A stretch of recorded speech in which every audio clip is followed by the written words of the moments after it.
옆 사람과 인사하겠습니다. 사랑합니다. 축복합니다.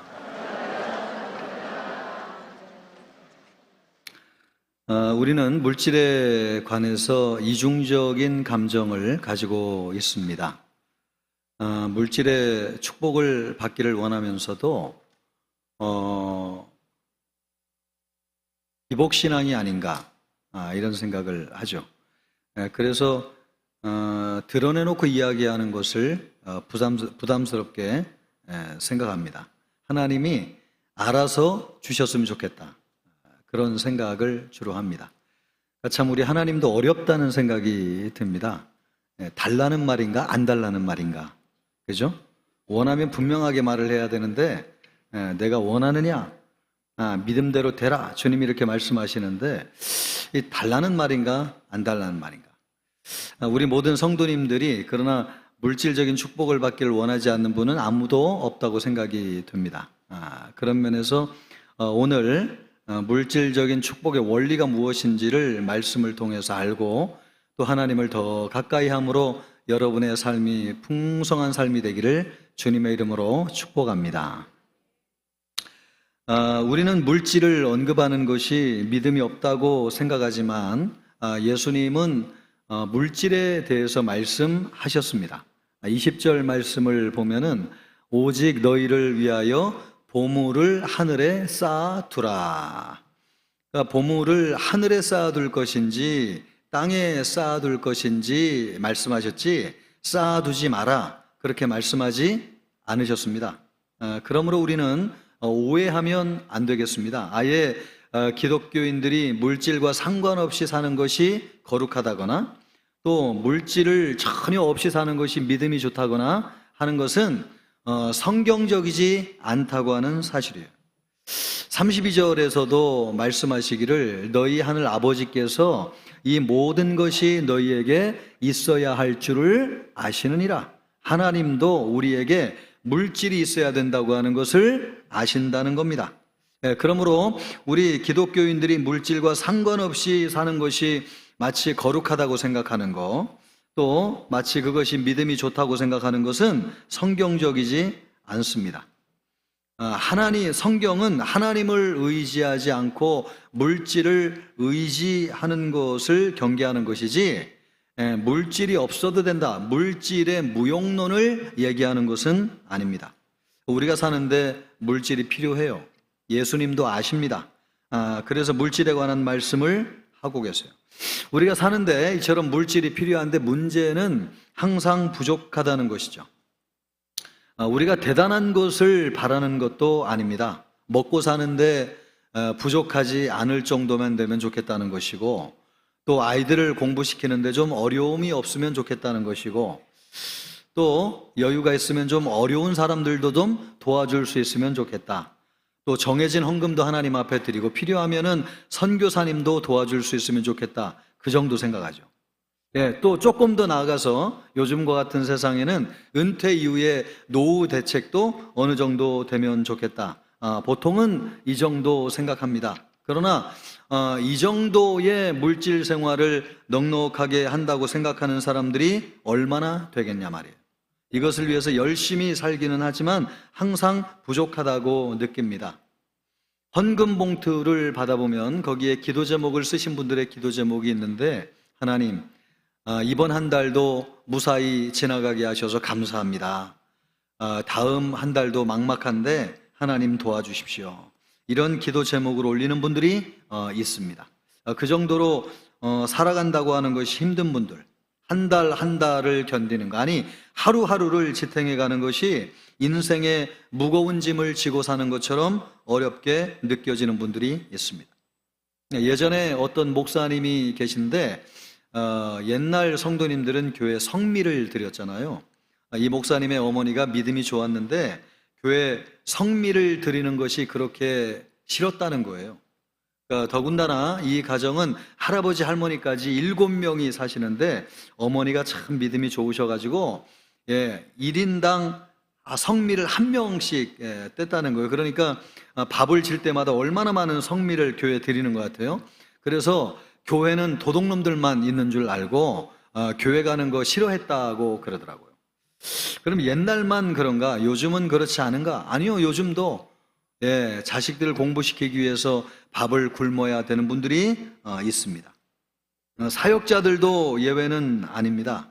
제가 아는 어떤 목사님은 실제로 사는 게 너무나 힘들어가지고 택시 운전을 해야 되겠다. 그래서 택시 기사증을, 운전면허를 준비하였던 분을 알고 있습니다.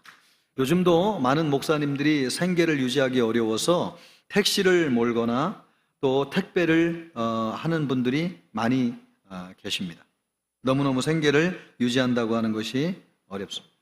저는 노예 서기로 섬기고 있는데 용무가 있어가지고 목사님들에게 전화를 해보면 평상시에 일을 하시는 분들이 그렇게 많이 계세요. 또 목사님이 아픈 분이 계신데 목사님은 아파서 누워 계시고 사모님은 어떻게 해야 될지 알지 못해가지고 전화를 받는데 죽어가는 목소리로 전화를 받는 분들도 있습니다. 참 열심히 살고 최선을 다해서 살아요. 그런데 항상 부족한 것입니다. 열심히 벌어도 모이지 않는 것이죠. 모으지를 못하는 것입니다.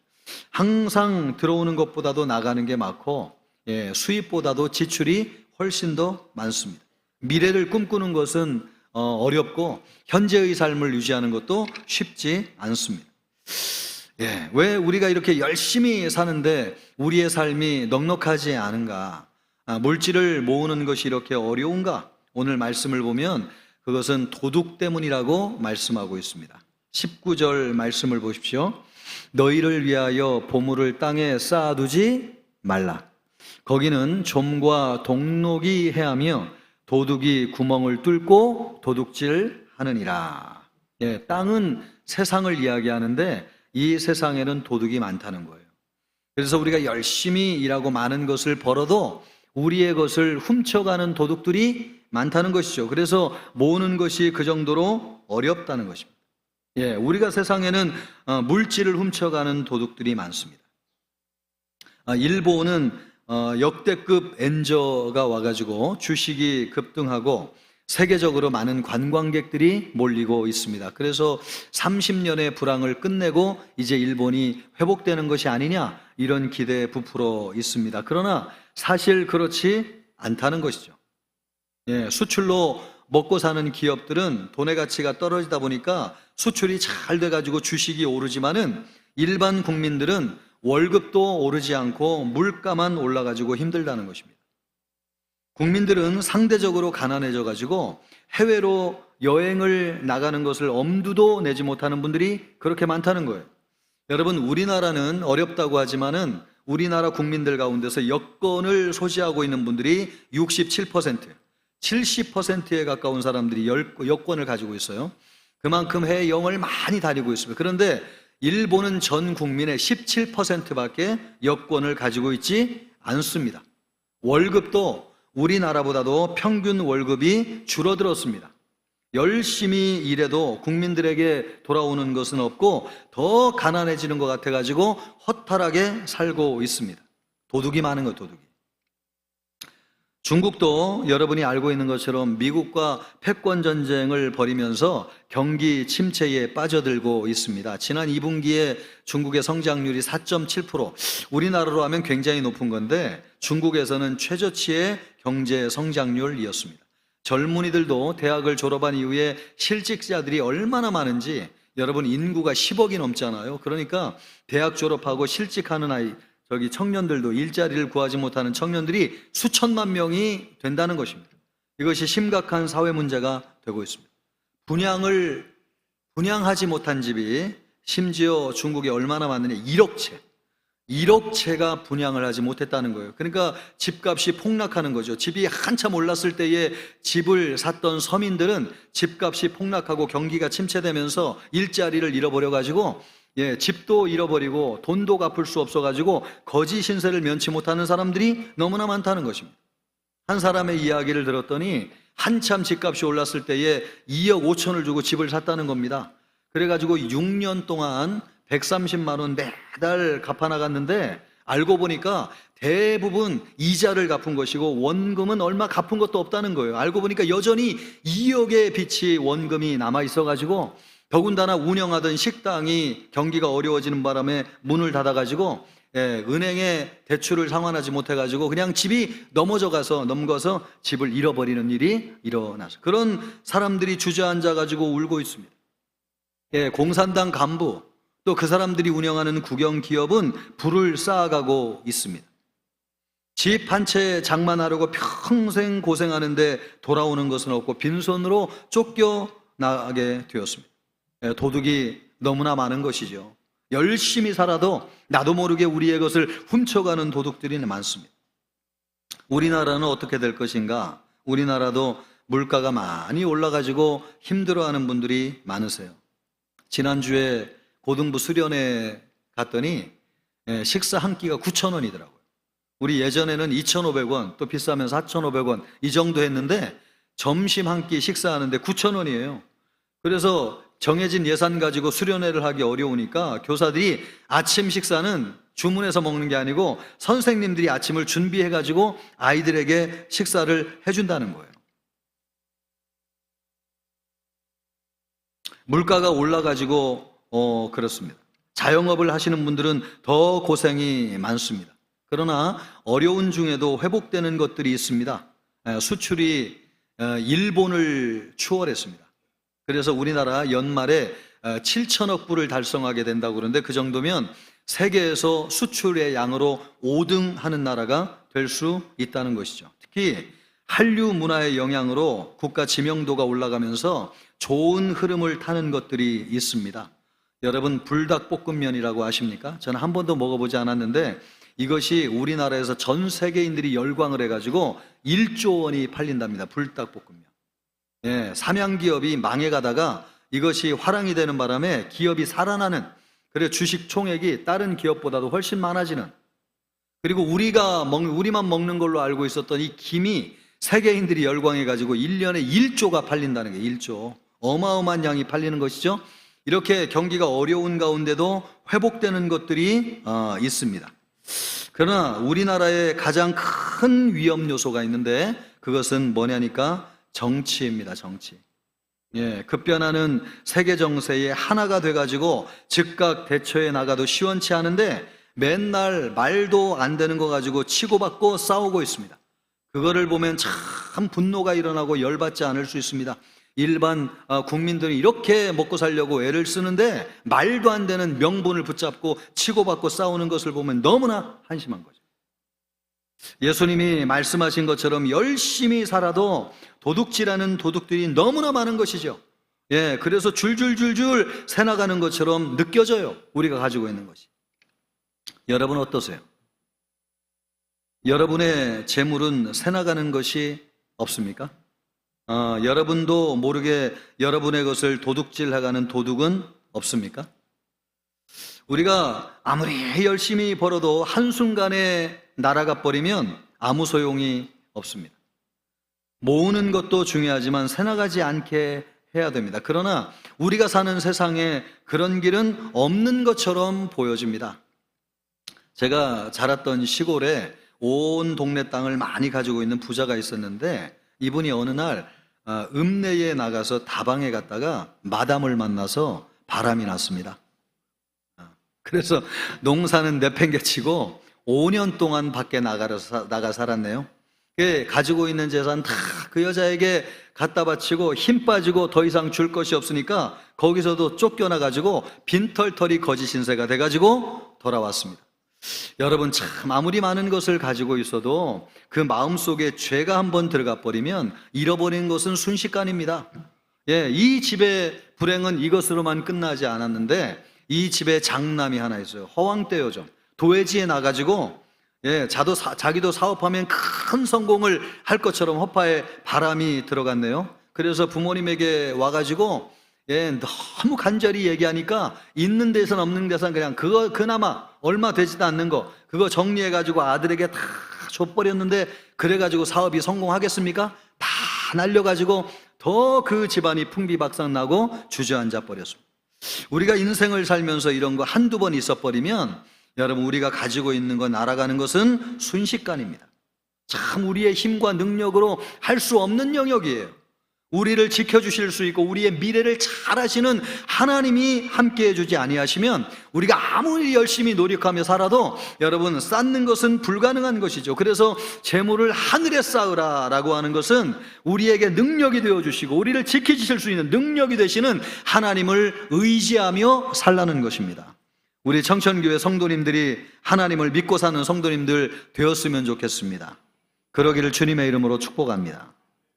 예수님은 오늘 물질 생활에 대해서 말씀하시면서 땅에 쌓지 말고 하늘에 쌓아라 그렇게 말씀하세요. 하나님은 우리가 세상에서도 잘 되기를 바라셔요.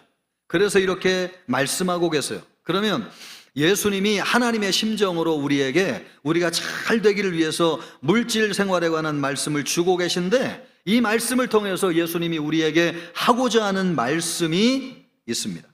여러분이 이것을 잘 기억하십시오. 첫째, 물질은 하나님에게서부터 옵니다. 24절 말씀을 보십시오. 예수님이 말씀하시기를 하나님과 재물을 겸하여 섬기지 못하느니라. 우리는 하나님도 섬기면 좋겠고 물질도 겸하여 섬기면 좋겠고 그런데 불가능하다는 것입니다. 왜냐하면 물질은 하나님이 만드셨기 때문에 물질은 하나님으로부터 오는 것이기 때문에 둘 다를 섬길 수 없다는 것이죠.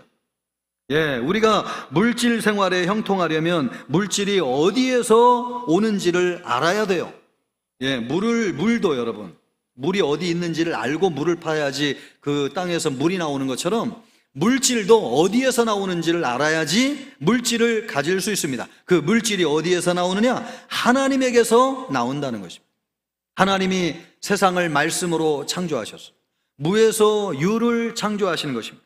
우리 눈에 보고 느끼는 모든 것들은 아무것도 없었는데 하나님이 창조하신 것입니다. 세상의 모든 존재를 있게 하신 분은 하나님이세요. 그래서 모든 것은 하나님으로부터 와요. 역대상 29장 11절 12절 말씀을 보십시오.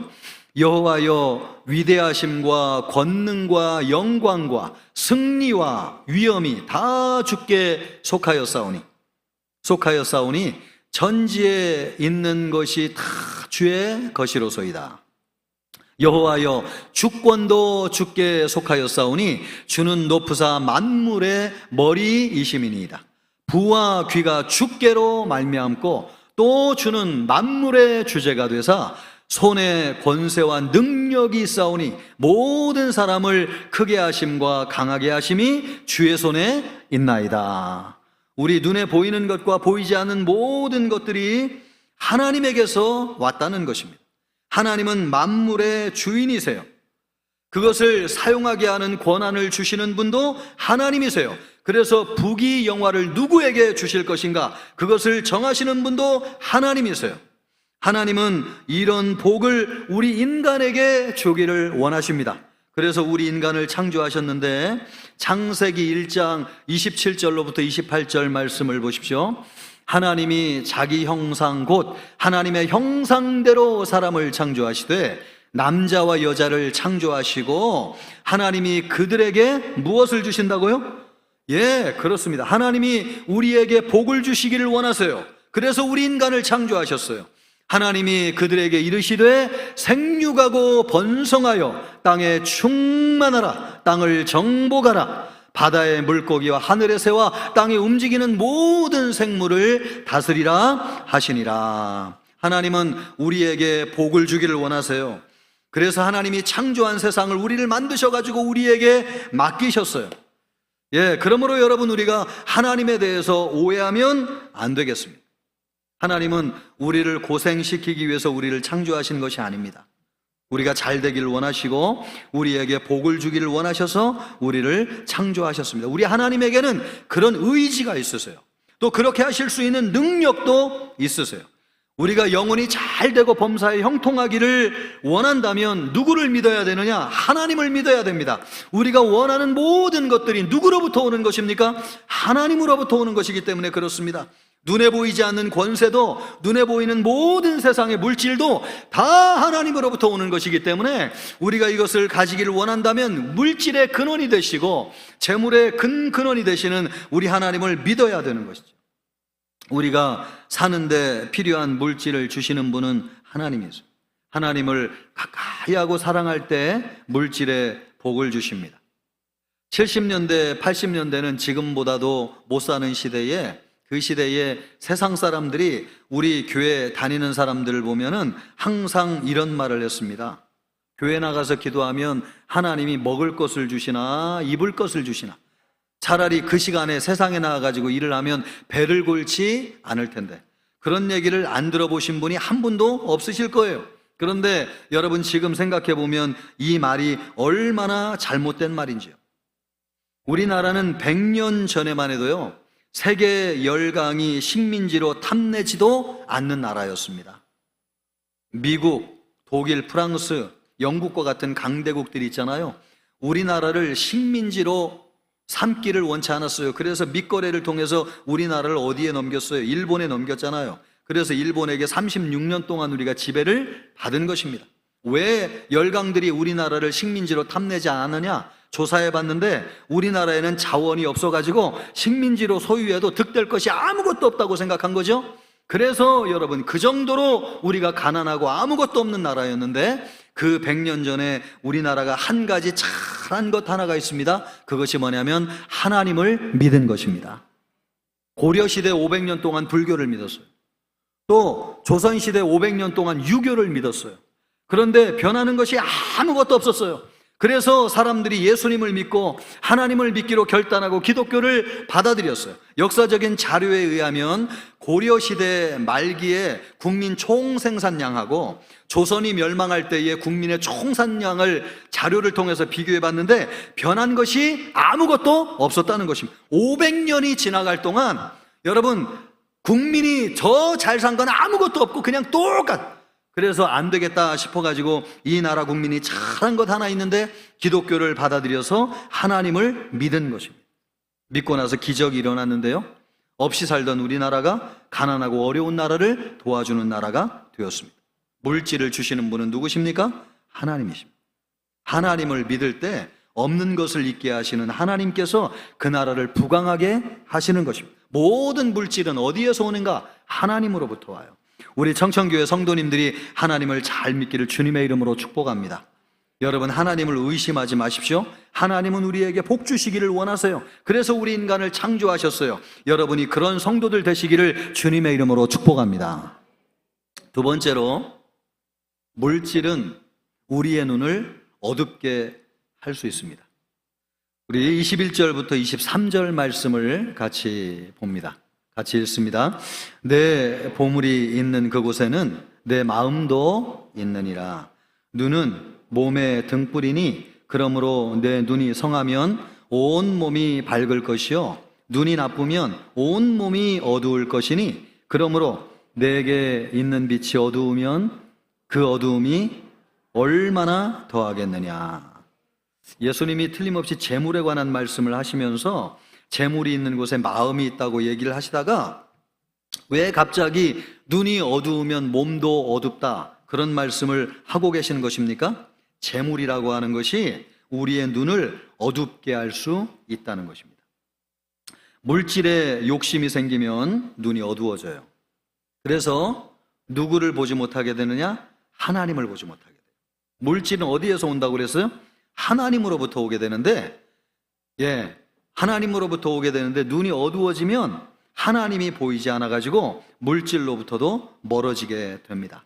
탕자가 하나님 아버지를 떠났을 때에 모든 것을 잃어버리고 가난하게 됐잖아요. 당연한 것이죠.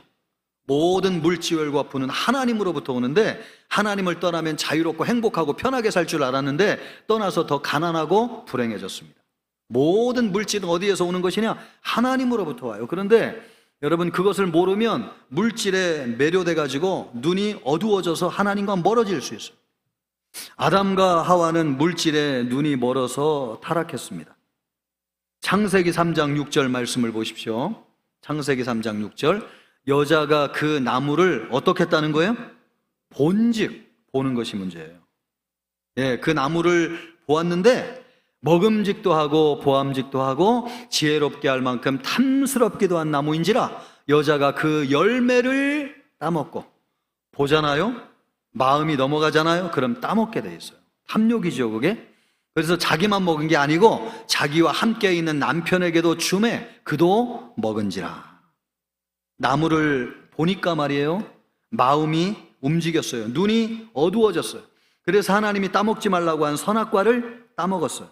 하나님은 말씀하시기를 선악과를 따먹는 날에는 반드시 죽으리라고 말씀하셨는데 탐욕에 눈이 멀어져 가지고 하나님의 말씀을 불순종한 것입니다. 인간이 왜 타락했느냐? 눈이 어두워져서 타락했어요.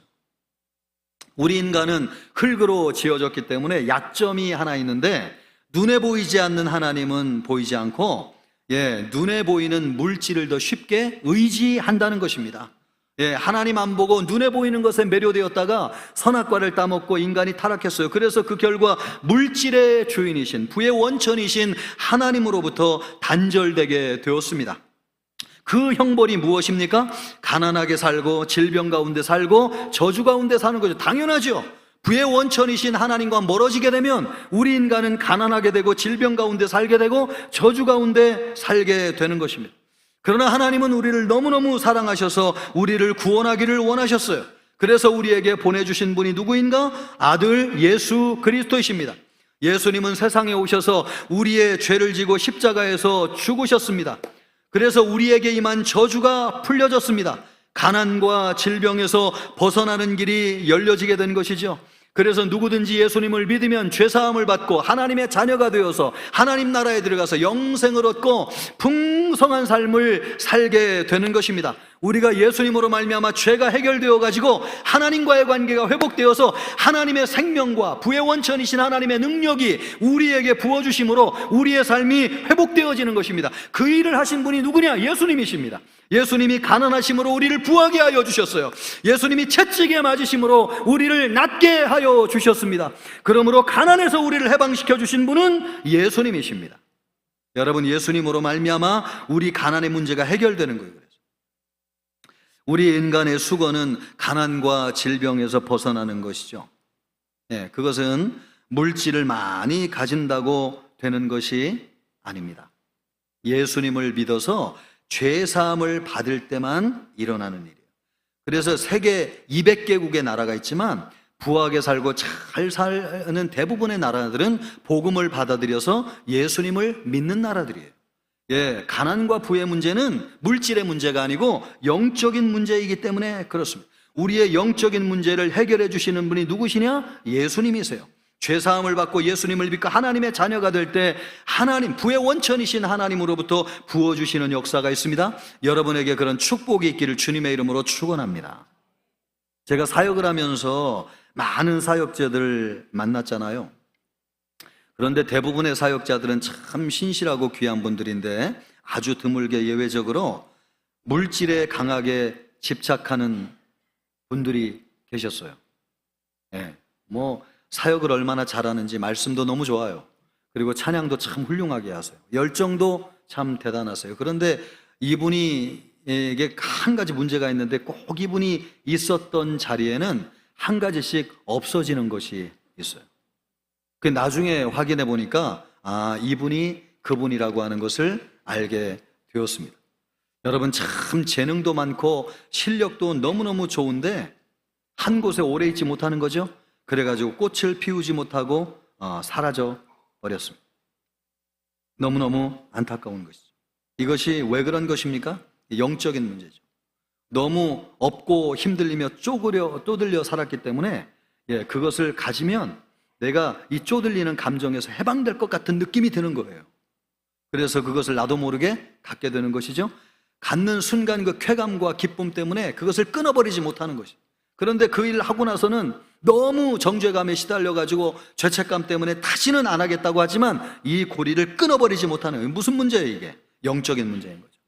우리 성도님들 중에도 간혹 신앙생활을 얼마나 열심히 잘하고 모든 곳에서 봉사 열심히 하는데 어느 날 보면 없어져 버린 성도님이 있습니다. 그래서 왜 그런가 싶어 들어가 보면 이 사람 저 사람 성도들에게 물질을 꿔가지고 갚지 못해가지고 파산지경에 놓여서 교회를 몰래 도망간 사람들이 있습니다. 이게 다 뭡니까? 이게 영적인 문제죠.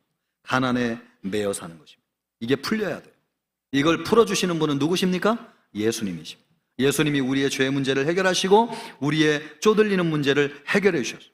이것이 해결되어야지 재물이 새나가지 않습니다. 아무리 많이 벌어도 이 문제가 해결되지 않으면 재물이 반드시 새나가게 되어 있습니다. 물질에 집착할수록 하나님과 멀어지게 되는 것이죠. 눈이 어두워지는 것입니다. 그래서 물질이 새나가요. 여러분은 예수님을 믿으시기를 바랍니다. 그래서 여러분 눈을 뜨시기를 바라고 하나님과 가까워지는, 예수님을 믿음으로 하나님을 가까이 하는 성도 되시기를 바랍니다. 그래서 부의 원천이신 하나님으로부터 부어주시는 역사가 여러분의 삶에 있기를 주님의 이름으로 축복합니다. 세 번째로, 물질은 영적인 가치를 창출할 때 부해집니다. 20절 말씀 우리 다시 한번 읽어보겠습니다. 같이 읽습니다. 오직 너희를 위하여 보물을 하늘에 쌓아두라. 거기는 좀이나 동록이 해하지 못하며 도둑이 구멍을 뚫지도 못하고 도둑질도 못하느니라. 예수님은 우리의 재물을 하늘에 쌓아두라고 말씀하셨습니다. 물질을 가지고 하나님을 기쁘시게 하는 일을 하라는 것입니다. 죄와 사망의 권세 아래 살고 있는 사람들을 구원하라는 것입니다. 가난 가운데 있는 사람들을 영적으로 해방시켜가지고 자유롭게 하고 행복하게 살도록 하라는 것입니다. 그것이 물질을 가지고 영적인 가치를 창출하는 것입니다. 우리가 살고 있는 세상은 대부분 일반적인 원리에 따라서 움직입니다. 그 일반적인 원리라고 하는 것이 물리학에 보면은 질량 보존의 법칙이라고 하는 게 있습니다. 질량은 변하지 않는다는 거죠. 우주 안에 일정한 질량이 있는데 이 질량은 액체가 됐다가 고체가 됐다가 기체가 됐다가 형태는 바뀔지 모르지만은 물질의 질량의 총량은 이래저래 바뀌지 않는다. 그것이 질량 보존의 법. 그래서 이런 물리학을 믿는 사람들은 기적을 믿지 않습니다. 그런데 성경을 보면 일반적인 원리를 벗어나 가지고 무에서 유를 창조하는 기적이 일어날 때가 있었습니다. 그것이 언제냐? 오병이어의 기적입니다. 떡 5개하고 물고기 2마리잖아요. 그런데 이것으로 남자만 5,000명을 먹이고 남자 아이들까지 하면 2만 명이 넘는 사람을 먹였을 뿐만 아니라 여러분 12광주리가 남을 정도로 엄청난 기적이 일어났습니다. 언제 이런 기적이 일어나느냐? 물질을 가지고 영적인 가치를 창출할 때, 가난한 사람들을 먹여 살리기 위해서 도울 때, 또 그들에게 기적을 행하여서 죽어가는 사람들을 죄에서 벗어나게 하고 구원의 역사를 일어나게 하는 기적이 일어날 때 이와 같은 역사가 일어나게 됩니다. 오늘날에도 이런 일이 일어나느냐? 그럼요. 1970년대에 빌리 그레함 목사님이 여의도 광장에서 100만 명이 모이는 집회를 했습니다. 그 수많은 사람들이 일주일간 먹이는 것이 불가능하다고 생각했습니다. 그것을 섬긴 것이 CCC 당시 총재였던 김중곤 목사님, 또 우리가 잘 알고 있는 하용조 목사님이나 홍정길 목사님들이 청년 시대에 이런 사역을 섬겼는데 주변에서 이거 불가능한 일이라고, 이 많은 사람을 광장에서 일주일 동안 먹인다는 것은 절대 있을 수 없는 일이라고 했습니다. 그러나 기도하면서 하나님께 맡기고 믿음으로 행했을 때에 기적이 일어났습니다.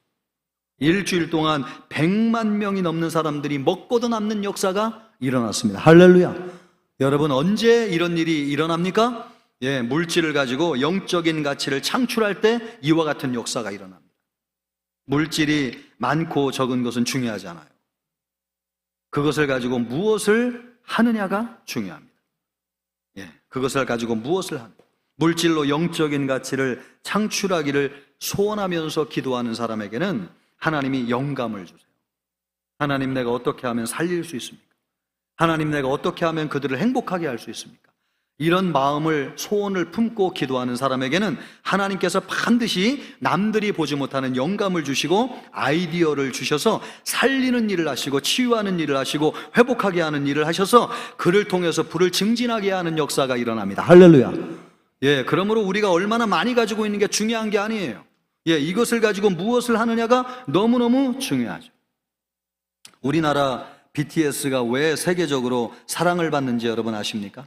제가 우연히 방송을 봤는데 미국의 한 자매가 이야기하는 것을 듣고 그 비밀을 알았습니다. 예, 이 자매는 40대의 평범한 주부였는데 매일매일 일상이 똑같아요.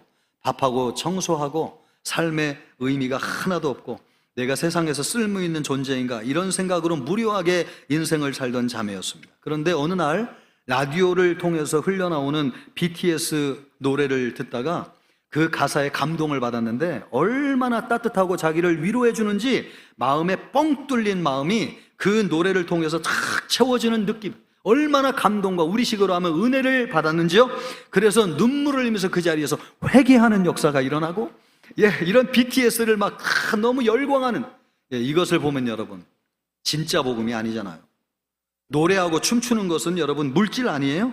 그런데 가지고 있는 그 별거 아닌 재능, 그 물질을 가지고 사람들을 행복하게 해주는 영적인 가치를 창출하는 거예요. 그것 때문에 사람들이 열광해가지고 전 세계 너무너무 많은 팬들이 생겨나고 그 보기 위해서 한국에 오고 여러분 그래서 많은 돈을 벌어가지고 빌딩을 세웠다는 거 아닙니까? 그래서 수많은 K-팝 그룹들을 막 만들어내고 엄청나게 큰 일을 하는 이런 것들이 왜 일어나는 것입니까? 주어진 적은 물질이지만 그것을 통해서 영적인 가치를 창출할 때 부가 증진되는 것입니다. 하물며 여러분 가짜 복음을 통해서도 그 일을 하는데 진짜 복음인 우리가 가지고 있는 이 복음은 얼마나 놀라운 역사가 일어나겠습니까? 여러분이 가지고 있는 물질을 가지고 영적인 가치를 창출하는 여러분이 되기를 주님의 이름으로 축복합니다. 반드시 증진되는 역사가 있습니다. 예수님은 물질에 관해서 말씀하시면서 물질은 하나님으로부터 온다는 것, 그러나 이 물질이 우리의 눈을 어둡게 할 수 있다는 것, 그래서 물질을 가지고 부를 창출해야 된다는 것을 그래야지 우리가 가지고 있는 물질이 새나가지 않습니다. 이것을 위해서 구체적으로 우리에게 적용해야 될 것이 있다면 두 가지를 여러분 기억하시기 바랍니다. 첫째는 물질을 다스리는 훈련을 하세요. 훈련을. 우리의 주인은 하나님이세요. 물질이 우리의 주인이 아닙니다. 그러므로 물질을 다스려야지 물질의 지배를 받아서 안 됩니다. 그래서는 진정한 부자가 될 수가 없어요. 물질을 다스리기 위해서는 지금부터 작은 것부터 훈련을 해야 돼요. 가치 있는 일을 위해서 여러분의 물질을 사용하는 연습을 하세요. 하나님께 드려야 될 것을 반드시 드리세요. 그리고 가난하고 어려운 사람들을 돕는 일에 여러분의 물질을 사용하세요. 또 여러분 가난하고 어려운 사람들을 도와주는 데 사용하시고 사람들을 구원하는 일에 여러분의 물질을 사용하세요. 그것이 다스리는 훈련을 하는 것입니다. 그럴 때 하나님께서 물권을 주셔가지고 물질을 다스리는 권세를 주심으로 우리를 사용하실 것입니다. 그런 은혜가 있기를 주님의 이름으로 축복합니다. 두 번째로는 세상에서 말하는 경제 전망에 휘둘리지 마시기를 바랍니다. 어떤 분들은 하루 종일 방송을 켜놓고 경제 뉴스를 보면서 하루에도 12번 죽었다 살아났다 하는 사람들이 얼마나 많이 있는지요. 여러분 그 정보를 안다고 해서 잘 되고 그 정보를 모른다고 해서 안 되는 게 아니에요. 재물을 주시는 분은 하나님이십니다. 여러분 하나님을 붙잡아야 될 줄 믿습니다. 하나님을 붙잡아야 되는 것이지 세상 정보를 알고 그것 때문에 죽고 사는 게 아니에요. 제가 많은 성도님들을 만나봤는데 어떤 성도님들은 특별한 은사를 가지고 있는데 그분들은 뭔가 투자하면 잘 되는 분들이 계세요. 참 미안. 그런데 그분들에게는 공통점이 있다는 걸 아십니까? 기도를 참 많이 하시고 영적으로 깨어있는 분들이에요. 여기저기 휘둘리면서 끌려다니시는 분들이 아니세요. 하루 종일 TV 켜놓고 경제 뉴스를 듣는 분들이 아니에요. 오히려 말씀 묵상하고 기도를 더 많이 하는 분들이에요. 그러니까 끌려다니지 않고 눈이 어두워지지 않고 사리반 분별을 잘하고 그래서 판단을 잘해가지고 여러분 분별을 잘해가지고 하는 일마다 형통하게 되는 것입니다. 우리의 눈이 하나님을 향해서 번쩍 뜨여져야 될 줄 믿습니다. 그래서 세상에서 하는 얘기에 너무 휘둘리지 마시고 하나님 붙잡고 일어서는 여러분 되기를 주님의 이름으로 축복합니다.